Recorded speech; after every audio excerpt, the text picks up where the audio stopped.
Greetings and welcome back to another episode of Conquering Diabetes.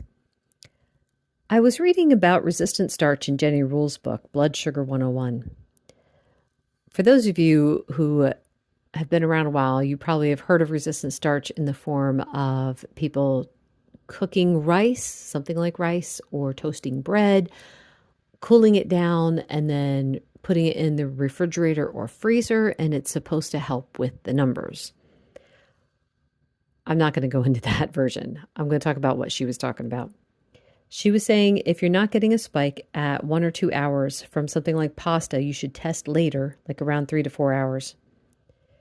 We joke about the magic fridge, but reading what she said made me wonder if those who say cooking and cooling starches doesn't cause a spike are just completely missing it by testing too early. I'm going to have to remember this because there are a lot of people saying that it works for them and just as many saying it doesn't. All carbs break down into glucose.